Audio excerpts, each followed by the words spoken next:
ನಮ್ ಕಡೆ ಮಾಗಡಿ ಶಾಸಕ ಬಾಲಕೃಷ್ಣ ಅವರು ಇದಾರೆ ಸರ್. ಪ್ರಮುಖವಾಗಿ ಜನವರಿ 6ನೇ ತಾರೀಕು ತನಕ ಕಾದು ನೋಡಿ ಅಂತ ಇಕ್ಬಾಲ್ ಹುಸೇನ್ ಅವರೊಂದು ಸ್ಪಷ್ಟವಾದಂತ ಒಂದು ಮಾತು ಹೇಳಿದ್ದಾರೆ. ಏನ್ ಸರ್ ಅದು ಜನವರಿ 6? ನೀವು ಯತೀಂದ್ರ ಅವ್ರು ಹೇಳಿದ್ದು, ಇಕ್ಬಾಲ್ ಹುಸೇನ್ ಹೇಳಿದ್ದು, ಆ ರಾಜಣ್ಣ ಹೇಳಿದ್ದು ಹಾಕೊಂಡು ನಮ್ಗೆ ಹಾಕೊಂಡು ನೀವು ರುಬ್ಬಿದ್ರೆ ಏನ್ ಪ್ರಯೋಜನ? ಅವ್ರವ್ರೇ ಕೇಳ್ರಿ ಅದು ಯಾಕೆ ಅಂತ. ಅವ್ರು ಹೇಳಿದ್ರು ಅಂತ ನಮ್ಮನ್ನೇ ಕ್ರಾಸ್ ಕ್ವಶನ್ ಕೇಳ್ತೀರಾ? ಹೈಕಮಾಂಡ್ ಹೇಳಿದ್ರೆ ಕೇಳಿ, ಹೈಕಮಾಂಡ್ ಏನು ಹೇಳಿಲ್ಲಲ್ಲ.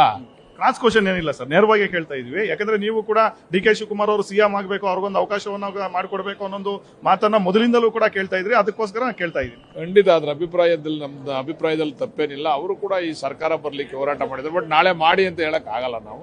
ಅದು high command will take the decision. But ಈಗ ನಾವು ಹೇಳಿ ಹೈಕಮಾಂಡ್ಗೆ ಮುಜುಗರ ಮಾಡ್ತಕ್ಕಂಥದ್ದು ಸೂಕ್ತ ಅಲ್ಲ. ಬಟ್ ಯತೀಂದ್ರ ಅವರು ಸರ್ ಯಾಕೆ ಈ ಸಂದರ್ಭದಲ್ಲಿ ಅಧಿವೇಶನ ಸಂದರ್ಭದಲ್ಲಿ ಈ ಮಾತು ಹೇಳಿದ್ರು ಅನ್ನೋದು ಪ್ರಶ್ನೆ. ಅವ್ರನ್ನೇ ನೀವು ಕೇಳ್ಬೇಕು ಯಾಕೆ ಹೇಳಿದ್ರು ಅಂತ. ಅದ್ರ ಅವಶ್ಯಕತೆ ಇರಲಿಲ್ಲ. ಮತ್ತೆ ಮತ್ತೆ ಆ ಪ್ರಶ್ನೆ ಹೇಳ್ತದೆ ಅಂದ್ರೆ ಏನೋ ಬದಲಾವಣೆ ಆಯ್ತದೆ ಅಂತ ಅರ್ಥ ಬರ್ತದೆ. ಅದಕ್ಕೆ ಆದ್ರೆ ಅವರು ಅದನ್ನ ಹೇಳ್ತಕ್ಕಂಥ ಅವಶ್ಯಕತೆ ಇರಲಿಲ್ಲ. ಅವ್ರನ್ನೇ ಕೇಳಿ ನೀವು. ಮತ್ತೆ ರಾಜಣ್ಣ ಅವರು ಮಾತಾಡ್ತಾರೆ, ಅವರ ಪುತ್ರ ಇವರು ಮಾತಾಡ್ತಾರೆ. ರಾಜಣ್ಣ ಅವ್ರು ಈಗಾಗಲೇ ಒಂದ್ ಕಾಲ ಬಿಜೆಪಿಗೆ ಇಟ್ಟವ್ರೆ. ಆ ಮಗನ ಆಗ್ಲೇ ಬಿಜೆಪಿ ಕಡೆ ಸಂಧಾನ ಮಾಡಕ್ ಕಳ್ಸವ್ರೆ. ಆಮೇಲೆ ಅವರು ನಾನು ಕಾಂಗ್ರೆಸ್ನ ವೈಟ್ ವಾಶ್ ಮಾಡ್ತೀನಿ ಅಂತಾರೆ. ಅವ್ರ ಬಗ್ಗೆ ಯಾಕಪ್ಪ ನೀವು ಅದನ್ನ ಕೇಳ್ತೀರಾ?